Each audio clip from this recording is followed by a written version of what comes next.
from the Ghana Scholarship Secretariat. All these. And if you see the rot in this, you will be amazed. All these are scholarship documents that I received from the Ghana Scholarship. Look, I cringed reading these documents. I cringed. The rot that happened under the former registrar. This particular one is one woman gets, I don't want to mention, I'll say princess, name princess. She gets a scholarship. She goes with her children, 3 of them, Ajovi, Akosia, Asiye. No, they are paid to come and stay with the mother to study, and the spouse, the husband. That is how Kwame Dwomoh-Agyemang did it. I have no idea. And so this one, for instance, she has 3 children. She gets awarded a master's degree program. She gets paid for the master's program with stipends. Her husband gets paid to come and support the wife to study. Together with their 3 children. Together, that's a baby. Is a baby also a scholarship student?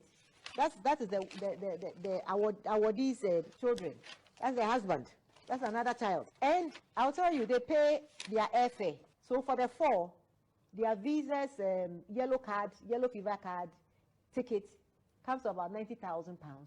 And every month, the 3 children, the husband, everybody, each, not all of them, each gets £8,160 for supporting the mother to study.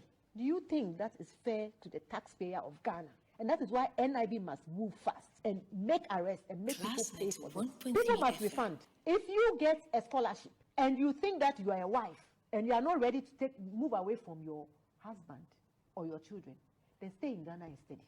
Why should my taxes be paid to take care of you to come and read MBA in London?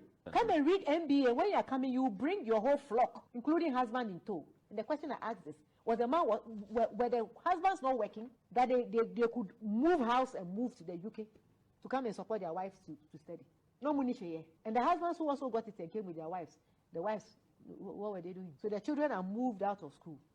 1 year, mother is coming to study. The whole family relocates. And this is why the Scholarship Secretariat could not pay these debts. It was being paid for airfare for whole family. Some of them had 4 children, some of them had 5 children, some of them had 3 children, plus spouse.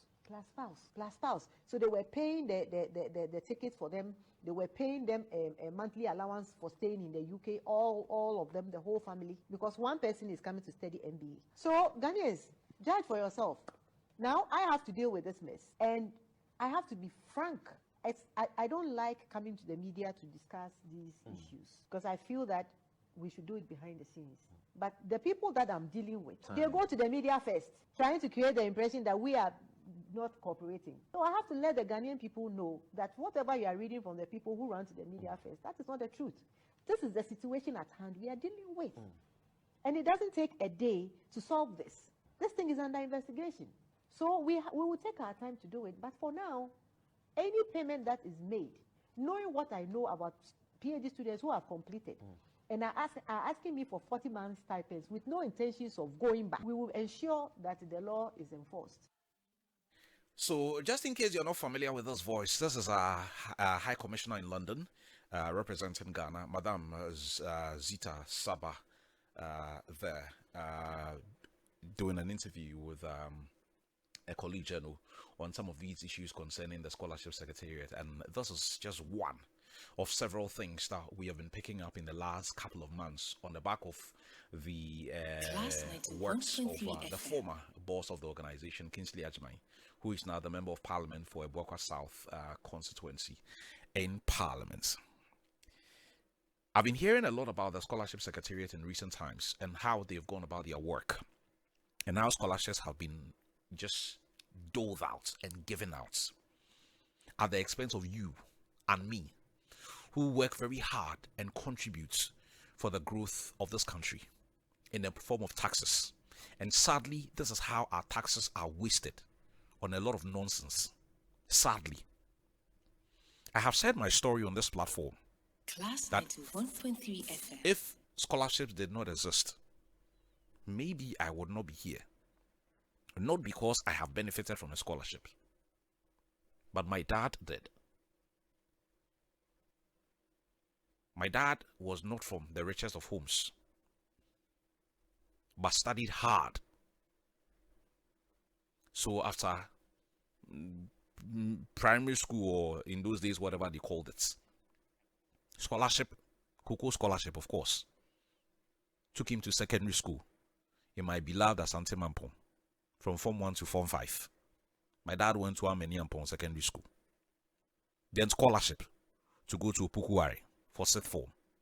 Then scholarship to go to the University of Ghana. Then scholarship to continue in Abuja, before he ended up in all the places he worked before he passed on. So my dad understood the value of education. So from a very early age, some of the things that I share and do on this platform, if I tell you when I read about them or when I knew about them, you'll be surprised, because this is what my dad did. We will read what he read.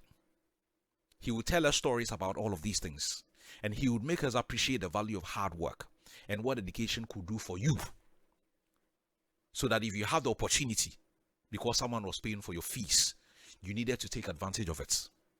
One of the reasons why the Scholarship Secretariat was created all of those years ago, and it existed as far as Dr. Kwame Nkrumah's time, for Ghanaians to be trained to manage specific things that were being run by the imperialist or the colonialist, because we didn't have the skill set and we didn't have the experience. So for those of you who schooled in any of the public universities, and you took your time to go through the university handbook, when I went through Legon, it was one of the first things I noticed. I noticed that a lot of our professors at the time at the University of Ghana had the opportunity of schooling in Abuja. A lot of them, sometimes even from first degree level, they were schooling everywhere in the East, in Eastern Europe especially, Hungary and all of those places, all the way to China, some in Europe, some in Northern America. And it was all because we needed that skill set for people to be able to benefit from that. So government was paying, and a lot of these people found their way back to contribute to their quota, whether it was in the area of education, health, economics. I know the story of one, Professor Alabi, who is current chairman of the Bank of Ghana Commercial Bank, schooling in the old USSR, studying economics there. And these days, he's contributed his quota in all kinds of ways. And there are a long list of people that I can mention. At least my professors at the University of Ghana, plenty in multiple departments. They came back. Those were the days where scholarships were awarded on merit, not because you knew a minister or you knew a member of parliament or you knew anyone.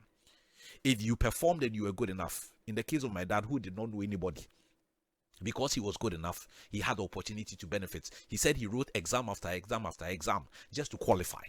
And all of them he passed. My dad would always tell me that the only person who could beat him in school was Professor Kwame Dwomoh-Agyemang when they were in Opokuwari together.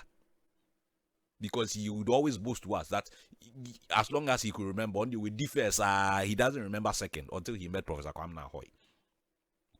But that's a story for another day. The point I want to make is that those were the days where scholarships were awarded on merits.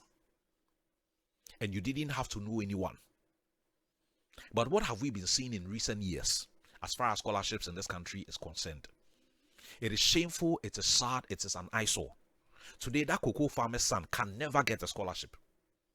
If they are lucky, then they get some. If they are lucky.